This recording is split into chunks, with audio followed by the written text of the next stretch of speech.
Total restoration, പൂർണ്ണമായ വീണ്ടെടുക്കൽ. Total restoration നമ്മൾ നഷ്ടപ്പെട്ടതെല്ലാം തിരിച്ചു തെരിപ്പിക്കുന്ന ഒരു ദൈവമുണ്ട്. അതിനൊരു സമയമുണ്ട്. നമ്മൾ വർഷങ്ങളായിട്ട് വചനം ടി വി കൂടെ പറയുന്നുണ്ട്, നമ്മുടെ ഓരോ ആവശ്യങ്ങളുടെ മുമ്പിൽ യഹോവ തന്നെത്താൻ ഇറങ്ങി വന്നിട്ട്, യഹ്വേ എന്നുള്ള പേര് യഹൂദന്മാർ വാഗൊണ്ട് പറയൂല, അവർക്ക് ഭയമായിരുന്നു. എന്നാൽ നമുക്ക് പുത്രൻ തമ്പുരാനെ തന്നതോടുകൂടി പിതാവിൻ്റെ അടുക്കലേക്ക് കടന്നു ചെല്ലാൻ ക്രൂശ് ഒരു വഴിയായിട്ട് മാറിയിരിക്കുക. അപ്പോൾ നമ്മളൊന്ന് മനസ്സിലാക്കേണ്ടത്, യേശു ക്രിസ്തു ക്രൂശ് മരണം ഏറ്റെടുത്തത് എൻ്റെയും നിങ്ങളുടെയും പാപം, എൻ്റെ കുടുംബത്തിൻ്റെ നിങ്ങളുടെ പാപം, ശാപം, രോഗം, വേദനകളെല്ലാം ഏറ്റെടുത്തേച്ച് പിതാവിൻ്റെ മുൻപിലേക്ക് നമ്മളെ കൊണ്ട് നിർത്തുക. അത് വേറെ ആർക്കും ചെയ്യാനൊക്കത്തില്ല. അത് പുത്രൻ തമ്പുരാനിൽ കൂടെ മാത്രമേ ചെയ്യാനൊക്കത്തുള്ളൂ. അതെങ്ങനെയാണ് പറഞ്ഞു പിടിപ്പിക്കുന്നത് വെച്ചാൽ, എനിക്ക് ഒരു മകനുണ്ട്, ഒരു മകളുമുണ്ട്. പക്ഷെ എൻ്റെ മകനെ പകരം 100 പേരെ കൊണ്ടുവച്ചാലും എനിക്ക് എൻ്റെ മകനെ തിരിച്ചറിയാൻ സാധിക്കും. അതുപോലെ തന്നെ പിതാവിൻ്റെ മുൻപിൽ പുത്രനായിട്ട് പിതാവിൻ്റെ ഒരേ സ്വരൂപത്തിൽ കടന്നു വന്ന ഒരാളെ ഉള്ളത് യേശു ക്രിസ്തുവാണ്. അതിൽ നിന്ന് നമ്മൾ മാറരുത്, ഉറച്ചു നിൽക്കുക.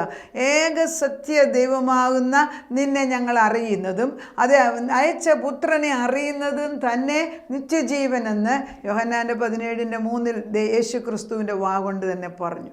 ഏക സത്യ ദൈവം. യേശു ക്രിസ്തുവിന് നുണ പറയാനൊക്കത്തില്ല, കള്ളം പറയുന്നവനല്ല. കാരണം യേശുവിൻ്റെ വാഗൊണ്ട് തന്നെ യോഹന്നാൻ 8:44 പറയുന്നു. എന്താ 44 പറയുന്നത്? ദുഷ്ടൻ അവൻ നുണയനും നുണയൻ്റെ പിതാവും അവൻ കൊലപാതകിയുമാകുന്നു. ഞാൻ വരുന്നതോ ജീവൻ തരാൻ, സമൃദ്ധമായ ജീവൻ തരാൻ. എന്തുകൊണ്ടാണ് വിശ്വാസികൾക്ക് സമൃദ്ധമായ ജീവൻ ഇല്ലാത്തത്? വി ക്രിയേറ്റ് റിലിജിയൻ, അതായത് നമ്മൾ സംഘടനകൾ ഉണ്ടാക്കുകയാണ്. ദൈവത്തെ അതിരില്ലാതെ ആ സ്നേഹത്തിലേക്ക്, അതായത് ഒരു സ്നേഹ നദിയാണ് നമ്മുടെ മുമ്പിൽ നിൽക്കുന്നത്. ഈ നദിക്കകത്തോട്ട് നമ്മളെ ഒന്ന് തള്ളിയിടാൻ ആരെങ്കിലും ഒന്ന് ആഹ്വാനം ചെയ്യണം. നദി മുമ്പിൽ നിൽക്കുകയാണ്, പക്ഷെ നമ്മൾ വലിയ നദിയിൽ നീന്തൽ അറിയത്തില്ല, നമ്മൾ ഇറങ്ങുമോ? ഇല്ല. പക്ഷേ ഒരാൾ മുമ്പിൽ പോയി ആ വെള്ളത്തിൽ ചാടിയേച്ച് ഇവിടെ കുഴപ്പമില്ല, ഇതിനകത്ത് സേഫ് ആണെന്ന് പറഞ്ഞാൽ ബാക്കിയുള്ളവരെല്ലാം ചാടും. അതിനാരും മുമ്പിൽ നിൽക്കും. അത്രയേ ഉള്ളൂ. ദൈവത്തിൻ്റെ വിശ്വാസത്തിൽ കാല് ചവിട്ടി ജയമെടുത്തവരെ കാണിച്ചു കൊടുക്കുക. വിശ്വാസ ജീവിതം എന്ന് പറയുന്നത് ഒരു മല കയറുന്നതായിട്ട് നമ്മൾ കാണണം. അതായത് സിയോന്റെ മലകളിലേക്ക് കടന്നു വരുവീൻ നമുക്ക് യഹോവയെ സ്തുതിക്കാം, അങ്ങനെയാണ് സങ്കീർത്തനം പറയുന്നത്. അപ്പോൾ ഒരാൾ മുൻപേ പോയെങ്കിലേ ബാക്കിയുള്ളവർക്ക് കയറാനൊക്കത്തുള്ളൂ. അതുകൊണ്ടാണ് ആത്മീക ഗോളത്തിൽ പല തട്ടുകളിലുള്ള ആളുകളുണ്ട്.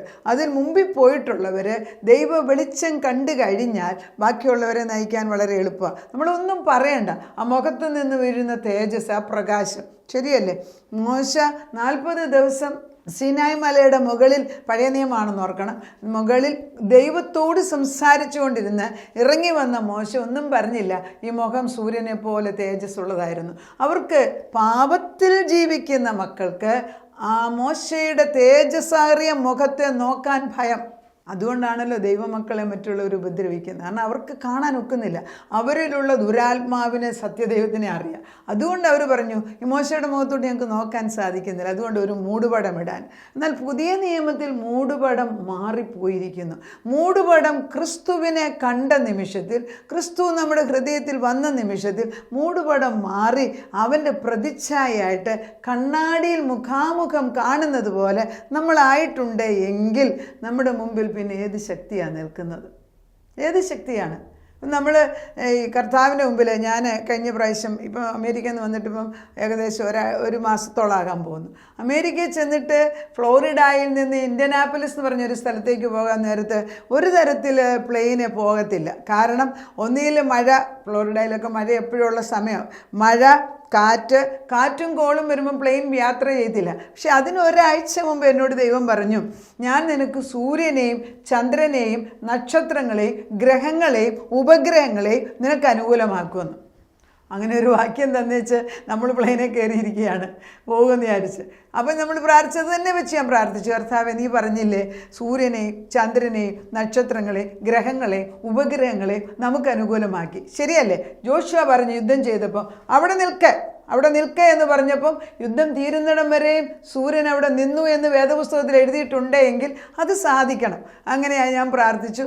10 മിനിറ്റ് കഴിഞ്ഞാണ് മഴ ടോട്ടലി ആരാണ്ട് പിടിച്ചു നിർത്തിയ പോലെ നിർത്തി.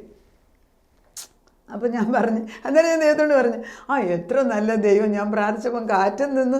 അതായത് പുറത്ത് നോക്കിയാൽ നല്ല clear atmosphere all of A sudden. അപ്പോൾ ഞാൻ പറഞ്ഞു, പ്രാർത്ഥന ഇത്ര പെട്ടെന്ന് നീ കേട്ടല്ലോ, നന്ദി സ്തോത്രം. അപ്പോൾ പിന്നെ ഞങ്ങൾ പ്രാർത്ഥിച്ച് വെച്ച് പ്ലെയിനിൽ സുഖമായിട്ട് ഇരിക്കുകയാണ്, ഇപ്പോൾ പോകും പ്ലെയിൻ എന്നും പറഞ്ഞ്. ഒരു 5-10 മിനിറ്റ് കഴിയുമ്പോൾ വീണ്ടും പൈലറ്റ് വിളിച്ച് പറയുന്നു, എന്തോ ഒരു പാർട്സിന് പ്രോബ്ലം ഉണ്ട്, അതിപ്പം നന്നാക്കാനൊക്കത്തില്ല, അതുകൊണ്ട് എല്ലാവരും ഇറങ്ങിയൊക്കത്തുള്ളൂ. എങ്ങനെയുണ്ട്? അപ്പം ഞാൻ പറഞ്ഞു, കർത്താവ്, കാറ്റും കോളും വന്നപ്പം ഞാൻ പ്രാർത്ഥിച്ചു, നീ നിർത്തി. സൂര്യനെയും ചന്ദ്രനെയും മഴയെ അനുകൂലമാക്കി തന്നു. ഇപ്പം പറയുന്നു പ്ലെയിനെ പോകത്തില്ല, കാരണം പ്ലെയിനിന് എന്തോ പ്രശ്നമുണ്ടെന്ന്. ഉടനെ തന്നെ ഞാൻ ദൈവത്തോട് പറഞ്ഞു, വേറെ എന്തോ നന്മയ്ക്ക് വേണ്ടിയാണ് അവിടുന്ന് ഇത് ചെയ്യുന്നത്. അതായത് ഈ പ്ലെയിൻ നീ വിടുന്നില്ല എങ്കിൽ, ഞാൻ പ്രാർത്ഥിച്ചിട്ട് ഉത്തരം തന്നു, പക്ഷേ പൈലറ്റ് കുറച്ച് കഴിയുമ്പോൾ പറയുന്നത് എന്തോ സാധനത്തിന് കുഴപ്പമുണ്ട്. അത് കഴിഞ്ഞിട്ട് ഞങ്ങളുടെ കണക്റ്റിംഗ് ഫ്ലൈറ്റ് കിട്ടാത്തതിനാൽ നമുക്ക് പോകാൻ സാധിച്ചില്ല. പക്ഷേ കുറച്ച് കഴിയുമ്പോൾ അവർ അനൗൺസ് ചെയ്യുന്നിട്ട് ഈ പ്ലെയിൻ തന്നെ കയറി പോകുന്നതായിട്ടാണ്. അത് കയറിയിട്ട് കാര്യമില്ല, കാരണം മറ്റേ ഫ്ലൈറ്റ് അപ്പുറത്ത് ചെല്ലുന്ന പ്ലെയിൻ കിട്ടത്തില്ല. ദൈവം കറക്റ്റായിട്ടത് മാറ്റി വെച്ച് രണ്ടാമതൊരു പ്ലെയിനിൽ ചെന്നപ്പം അവർ പറഞ്ഞ് പ്രയാസമാണ്, കയറാനൊക്കത്തില്ലെന്ന് പറഞ്ഞു. അപ്പോൾ ഞാൻ കർത്താവിനോട് ഇങ്ങനെ ഞാൻ ചോദിച്ചു, നിൻ്റെ വചനം കേൾക്കുകയും നിൻ്റെ ആത്മാവ് പ്രാർത്ഥിച്ചിട്ട് ഇറങ്ങിയ മകളാണ് ഞാൻ, എനിക്ക് വേണ്ടി പ്ലെയിൻ ഒരുക്കേണ്ട ചുമതല നിൻ്റേത്. 11:30 പിന്നത്തെ പ്ലെയിന്. ഈ 11:30 പ്ലെയിൻ പോകാൻ നേരത്തെ അവർ, അപ്പം നമ്മളിപ്പം വെയിറ്റിംഗ് ലിസ്റ്റിലായി. കാരണം ആദ്യത്തെ പ്ലെയിൻ പോയതിനകത്ത് അവർ ബാക്കിയുള്ളൊരു കൺഫേംഡ് ആയിട്ടുള്ളവർ മാറിക്കഴിഞ്ഞാൽ നമുക്ക് കയറാനൊക്കത്തുള്ളൂ. നമ്മളവിടെ നിൽക്കുകയാണ്. അവർ വിളിച്ചു വന്നു, പ്ലെയിൻ എയറോസ്റ്റസ് 3 പ്രാവശ്യം അവരുടെ അതോറിറ്റീസ് വിളിച്ചു വരുന്നു, ഇപ്പം പോകാൻ പോകുന്നു 11:30 പ്ലെയിന് ഒരു കാരണവശാലും അതിനകത്ത് വേക്കൻസി ഇല്ല, 100% കംപ്ലീറ്റ്ലി ബുക്ക്ഡ്. 3 പ്രാവശ്യം അനൗൺസ് ചെയ്തു. ഞാൻ ഹസ്ബൻഡോട് നിൽക്കുകയാണ്.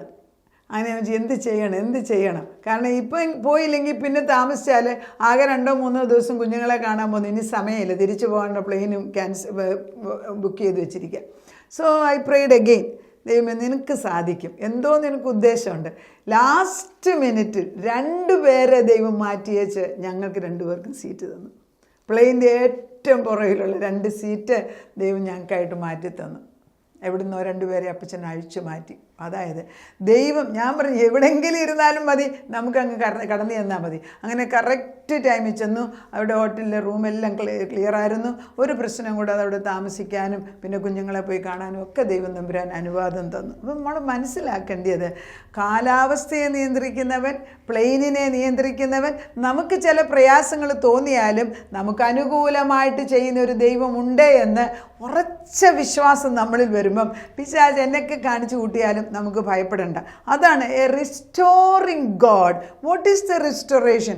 ദൈവത്തിലുള്ള വിശ്വാസത്തിൻ്റെ പൂർണ്ണമായ ഒരു ഉറപ്പ്. പല കുഞ്ഞുങ്ങളും എന്നോട് ഇൻ്റർവ്യൂവിൻ്റെ സമയത്ത് തന്നെ, ആൻറ്റി ഒന്ന് പ്രാർത്ഥിക്കണമേ. ഞാൻ ഒരു സിമ്പിൾ പ്രെയർ ഞാൻ ചെയ്യുന്ന ഇതാണ്, എപ്പോഴും ഞാൻ ചെയ്യുന്ന ഇതാണ്, ദൈവമേ ഇൻ്റർവ്യൂവിന് പോകുന്ന വ്യക്തി അവൾ യേശുവായിട്ട് മാറണം, അപ്പുറത്ത് ചോദിക്കുന്ന ആൾ അതും യേശുവായിട്ട് മാറണം. ഇപ്പുറത്ത് യേശു ആണെങ്കിൽ പിന്നെ പ്രശ്നമുണ്ടോ? പല കുഞ്ഞുങ്ങളും വിളിച്ചു പറയും ഇൻ്റർവ്യൂ നല്ല ഭംഗിയായിട്ട് ചെയ്തെന്ന്. എന്താ കാരണം? എന്താ? നമ്മളൊരു കാര്യം പറഞ്ഞു, ഈ കുട്ടിയെ മറിച്ച് യേശു ആകണം, അപ്പുറത്ത് ഇൻ്റർവ്യൂ എടുക്കുന്ന ആളും യേശു ആകണം. 2 പേരും യേശു ആണ്, ഏക ഐക്യത മനസ്സിൽ വന്നില്ലേ? അപ്പോൾ പലപ്പോഴും ഒന്നും ചോദിച്ചില്ല, ചെന്നപ്പോഴേ എനിക്ക് ജോലി സ്ഥിരപ്പെടുത്തി തന്നു. എങ്ങനെയുണ്ട്? എത്ര പേര് അമേരിക്കൻ എംബസിയിലോട്ട് കയറുന്നതിനല്ല, ബ്രിട്ടീഷ് എംബസിയിലോട്ട് കയറുന്നതിന് മുമ്പ് എൻ്റെ അമ്മയുടെ ജീവിച്ച കാലത്ത് ഒരു സ്ത്രീ വിളിച്ചു, ഞാൻ എംബസിയിലോട്ട് കയറുകയാണ്, എനിക്ക് പേപ്പറും ഡോക്യുമെൻറ്റ്സും ഒന്നുമില്ല, എനിക്ക് വലിയ ഡിഗ്രി ഒന്നുമില്ല, ഞാനൊരു സാധാരണ നേഴ്സാണ്, കിട്ടുമോ എന്ന് സംശയമാണ്. അമ്മച്ചി, എൻ്റെ അമ്മ പറഞ്ഞു ധൈര്യമായിട്ട് കയറിപ്പോൾ, ഞാൻ ഇവിടുന്ന് പ്രാർത്ഥിച്ചോളാം എന്ന് പറഞ്ഞു. കയറിക്കഴിഞ്ഞ് അവിടെ ഇൻ്റർവ്യൂവിന് പലരെയും റിജക്റ്റ് ചെയ്യുന്നു. ഈ കൊച്ചി വന്നു കഴിഞ്ഞപ്പോൾ അയാൾ ചോദിക്കുന്നു, എപ്പോഴാണ് പോകേണ്ടത്? വ്യാഴാഴ്ച പോകണോ ശനിയാഴ്ച പോകണോ എന്ന് ഇംഗ്ലണ്ടിന്? എങ്ങനെയുണ്ട്? ജീവനുള്ള ദൈവം ഒരു ചോദ്യം ചോദിപ്പിച്ചില്ല. ആ ദൈവം നമ്മുടെ ചുമതല എന്താണെന്ന് വെച്ചാൽ മറ്റുള്ളവരെ ഈ കണ്ട ദൈവത്തെ കാണിച്ചു കൊടുക്കുക. നമ്മുടെ ആവശ്യങ്ങളിൽ ഇറങ്ങി വന്ന് നാളെ എന്ന് പറഞ്ഞ് മാറി നിൽക്കുന്ന, നാളെ എന്ന് പറഞ്ഞ് മാറുന്നെങ്കിൽ അവൻ എന്തോ നന്മയ്ക്ക് വേണ്ടി മാറ്റുന്ന, അല്ലാതെ നമ്മൾ ഒരിക്കലും തിന്മയ്ക്കായിട്ട് ചെയ്യുന്ന ഒരു ദൈവമല്ല.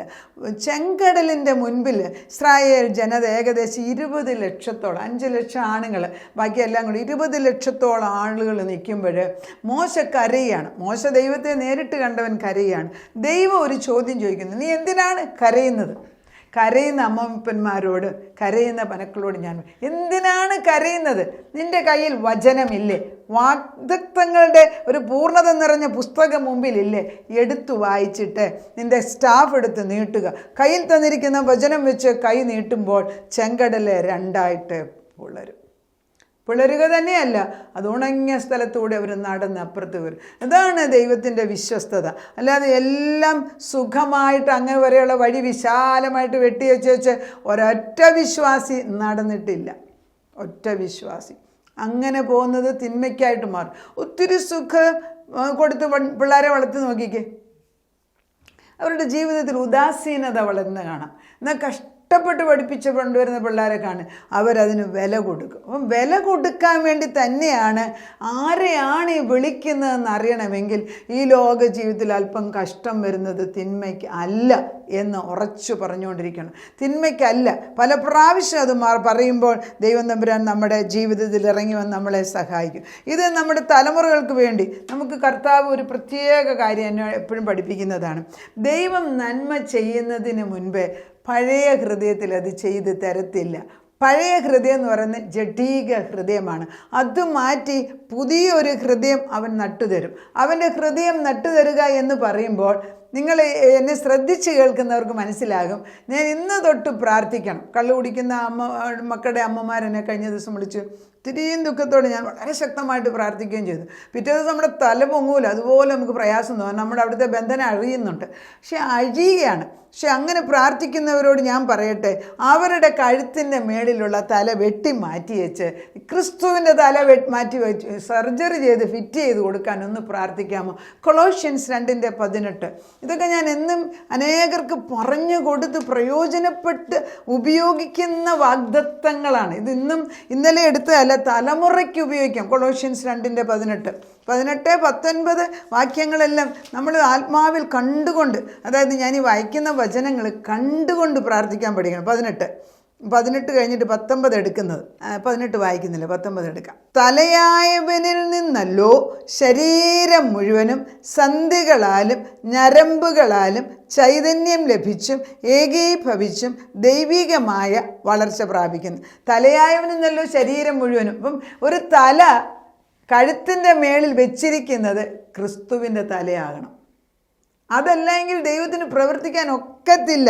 അത് നമ്മൾ പറഞ്ഞാൽ ദൈവം ചെയ്യും. കർത്താവ് എൻ്റെ കഴുത്തിൻ്റെ മേളിൽ തല നിൻ്റേതാണ് എന്ന് ഞാൻ വിശ്വസിക്കുന്നു എന്ന് പറയുമ്പോൾ അവരൊരു ഓപ്പറേഷൻ. കഴിഞ്ഞ ദിവസം ഞാൻ പ്രാർത്ഥിച്ചുകൊണ്ടിരുന്നപ്പം കർത്താവിനെ കാണിച്ചാണ്. കർത്താവ് വന്നിട്ട് നമ്മൾ പറഞ്ഞ ആ വ്യക്തിയുടെ തല തല മാറ്റി അപ്പുറത്ത് വെച്ചിരിക്കുകയാണ്. അത് കഴിഞ്ഞിട്ട് കർത്താവിൻ്റെ തല വെച്ച് കൊടുക്കുന്നു. അതൊരു ഓപ്പറേഷൻ. എത്ര നേരം എടുത്തു? അധികം നേരം എടുത്തില്ല. അതായത് നമ്മുടെ ആ ജഡീക ചിന്തകളിൽ കൂടെ ഞാൻ പൈസ ഉണ്ടാക്കി വെക്കണം, ഞാൻ കുടുംബത്തിന് വേണ്ടി സൂക്ഷിച്ചു വെക്കണം, ഞാൻ ഉണ്ടാക്കിയ പൈസ എല്ലാം വല്ലവരും എടുത്തുകൊണ്ട് പോയെങ്കിലോ, എൻ്റെ കുഞ്ഞുങ്ങൾക്ക് കിട്ടിയില്ലെങ്കിലോ, അയ്യോ വല്ലവരും കേസ് കൊടുക്കും, ഇങ്ങനെയുള്ള ആധികളായിട്ട് ഇങ്ങോട്ട് കയറി വരുന്ന ഉടനെ അതെല്ലാം ശരിയാ, അധ്വാനിച്ചുണ്ടാക്കിയ പൈസയാണ്, ന്യായമായിട്ടുണ്ടാക്കിയ പൈസയാണ്, തലമുറകൾക്ക് വേണ്ടി ഉണ്ട്, ദൈവം അറിയുന്നില്ലേ? പക്ഷേ ഭയം കയറി വരുമ്പോൾ ഇതൊന്നും വരത്തില്ല. ആ സമയത്ത് ദൈവത്തിൻ്റെ ആത്മാവ് പറയണം, അവൻ്റെ തല ശരിയല്ല. ആ തല എടുത്ത് മാറ്റി വെച്ച് കർത്താവിൻ്റെ തല വെച്ച് കൊടുക്കുമ്പം നാളെയെക്കുറിച്ച് ഭാരപ്പെടണ്ട, ഇന്നേക്കുറിച്ച് നീ ചിന്തിച്ചാൽ മതി. ഇന്ന് ഞാൻ നിൻ്റെ കൂടെ വിശ്വസ്തനായിട്ട് നിൽക്കുന്നെങ്കിൽ നാളെയും ഞാൻ വിശ്വസ്തൻ. തലമുറകളുടെ ദൈവം നമ്മുടെ മുമ്പിൽ വന്ന് നിൽക്കുകയാണ്. പൂർണ്ണമായിട്ടും വിടുതരുന്നൊരു തരും, ചെറുതായിട്ടല്ല, പൂർണ്ണമായിട്ടും. യേശുവിനെ അടുത്ത് കഴിയുമ്പോഴും യോബിൻ്റെ ജീവിതത്തിൽ നമുക്ക് മനസ്സിലാകുന്നത്, യോബിനെല്ലാം നഷ്ടപ്പെട്ട ഒരു സമയമുണ്ട്. അതിനും ഒത്തിരി സുഖം അനുഭവിച്ച മനുഷ്യനുമാണ്. എന്നാൽ എല്ലാം നഷ്ടപ്പെട്ടപ്പോഴും ഭാര്യ പോലും പറഞ്ഞു ഈ ദൈവത്തെ മറുത്ത് കളഞ്ഞു വെച്ചു. അവൻ മറന്നുപോയി. പക്ഷെ യോബ് മാറിയില്ല. നീ പൊട്ടയെ പോലെ സംസാരിക്കുന്നു. എല്ലാം റിസ്റ്റോർ ചെയ്യുന്നതിന് മുമ്പ് യോബ് യേശുവിനെ അല്ലെ സർവശക്തനായ ദൈവത്തിനെ നേരിട്ട് കാണുമ്പോൾ യോബ് പറയുന്നുണ്ട്, ഞാൻ നിന്നെക്കുറിച്ച് ഒരു കേൾവി മാത്രം, ഇപ്പോഴോ ഞാൻ എൻ്റെ കണ്ണുകൊണ്ട് കാണുന്നു. ഏത് കണ്ണുകൊണ്ടാണ്? ഈ കണ്ണുകൊണ്ടല്ല, ആന്തരികമായ ഒരു ആത്മാവിൻ്റെ ഒരു കണ്ണുണ്ട്. അത് അവൻ്റെ കണ്ണാണ്. അതാണ് നമ്മൾ അറിയേണ്ടത്. അവനിലേക്ക് ചേരുക, അവനോടൊന്നിച്ച് നിൽക്കുക. അത് വലിയ പാടുള്ള കാര്യമല്ല. പലതും പോലെ ഉപവസിക്കണം, പ്രാർത്ഥിക്കണം, 1000 വട്ടം കുമ്പിടണം, അതൊന്നുമല്ല ഞാൻ പറയുന്നത്. ആസ്ക് ഹംബ്ലി, ദൈവമേ എനിക്ക് നിൻ്റെ ഹൃദയം എനിക്ക് വെച്ച് തന്നേ ഒക്കത്തുള്ളൂ, ഞാൻ എൻ്റെ കഴിവ് ചെയ്യുന്ന, ഞാൻ പൂർണ്ണമായിട്ട് നിന്നിൽ ആശ്രയിക്കുന്നു. അങ്ങനെ പറഞ്ഞ് പ്രാർത്ഥിക്കുക. പൂർണ്ണമായ വിടുതൽ തരുന്നവൻ നമ്മുടെ മുമ്പിൽ ജയത്തിൻ്റെ കൊടി ഉയർത്തി നിർത്തിയിരിക്കുക. നമുക്ക് മുൻപോട്ട് പോകാം. ദൈവം നമ്മളെ അനുഗ്രഹിക്കട്ടെ. നമുക്ക് പ്രാർത്ഥിക്കാം. പൂർണ്ണ വിടുതൽ, പൂർണ്ണ ശക്തി, പൂർണ്ണ ആത്മാവ് നീ തരുന്ന ദൈവം കർത്താവേ, അപ്പുറത്തും യേശുവാണ് ഇപ്പുറത്തും യേശുവാണ്, ഞങ്ങൾക്ക് എന്ത് പേടിക്കാൻ? അതുകൊണ്ട് ഞങ്ങളുടെ മുഖം കാണിച്ചിട്ട് ഒരു കാര്യമില്ല. പക്ഷേ ഏതെങ്കിലും ആവശ്യങ്ങൾക്ക് ഞങ്ങൾ പോകുമ്പം അവിടുന്ന് ആയിരിക്കണം അപ്പുറത്തും ഇപ്പുറത്തും. പൂർണ്ണ സ്വാതന്ത്ര്യം ഞാൻ നിങ്ങൾക്ക് തരുന്നു കർത്താവേ. കർത്താവിൻ്റെ പരിശുദ്ധാത്മ മോശയോട് പറഞ്ഞില്ലേ, നീ എന്തിനാ കരഞ്ഞുകൊണ്ട് നിൽക്കുന്നത്? ആ വടിയെടുത്ത് നീട്ടാൻ പറഞ്ഞതനുസരിച്ചാൽ പോരെ. ഇന്ന് എന്താണ് ഞങ്ങളോട് പറയുന്നത് വെച്ചാൽ അത് അനുസരിക്കാനുള്ള കൃപ.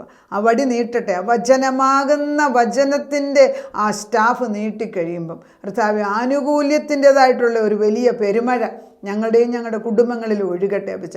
എന്നാൽ നിന്നെ സത്യത്തിൽ അറിയുവാൻ തക്കവണ്ണം നിൻ്റെ ആത്മാവിനെ കൊണ്ട് നിറയ്ക്കാൻ അവരുടെ കഴുത്തിനു മേളിൽ നിൻ്റെ തല, കൊളോഷ്യൻസ് 2:19 വെച്ച് ഞങ്ങൾ നിന്നോട് പ്രാർത്ഥിക്കുന്നു. വചനം വെച്ച് പ്രാർത്ഥിക്കുക അപ്പച്ച. നീ അത് കേട്ടിരിക്കുന്നതിനാൽ സ്തോത്രം. അതിന് എഴുന്നള്ളി വന്ന് ജയക്കൊടി നാട്ടിക്കഴിഞ്ഞു ഞങ്ങളുടെ കുഞ്ഞുങ്ങൾ നേർവഴിക്ക്. ഈ വഴി വളരെ നാരോ ആണ് കർത്താവ്, ഇത് ഞെരുങ്ങിയതാണ്. പക്ഷേ ഇതിൽ കൂടെ കയറിക്കഴിഞ്ഞാൽ അവിടെ സ്വാതന്ത്ര്യമുണ്ട്. You know the truth will set you free. Truth എന്ന് സത്യമെന്ന് പറയും. ഞാൻ തന്നെ വഴിയും സത്യവും ജീവനും. ആ സത്യത്തിൻ്റെ ആത്മാവ് മുമ്പിൽ നിൽക്കുമ്പോൾ ഒരു ദുഷ്ടൻ്റെ ആലോചനയും കയറാൻ അവകാശമില്ല. ഈ തോട്ടം ദൈവത്തിൻ്റേത്. അങ്ങനെ അവിടുന്ന് ചെയ്യുന്നതിനാൽ സ്തോത്രം. യോഹന്നാൻ്റെ 15 പറയുന്നത്, പിതാവ് തോട്ടക്കാരൻ, പുത്രൻ മുന്തിരി, ഞങ്ങൾ മുന്തിരി വള്ളികൾ. അങ്ങനെയായി മാറട്ടെ അപ്പച്ച. അങ്ങനെ അനുഗ്രഹിക്കപ്പെട്ട ഒരു വലിയ കൊയ്ത്ത്, ഒരു ഹാർവസ്റ്റ് ഞങ്ങൾക്ക് തരുന്നതിന് നന്ദി പറയുന്നു. എല്ലാ ബന്ധനവും അഴിച്ചു തന്നതിന് സ്തോത്രം. പ്രാർത്ഥനയുടെ ഉത്തരം തന്ന ദൈവത്തിന് നന്ദി. യേശു ക്രിസ്തുവിൻ്റെ പുണ്യനാമത്തിൽ തന്നെ ആമേൻ.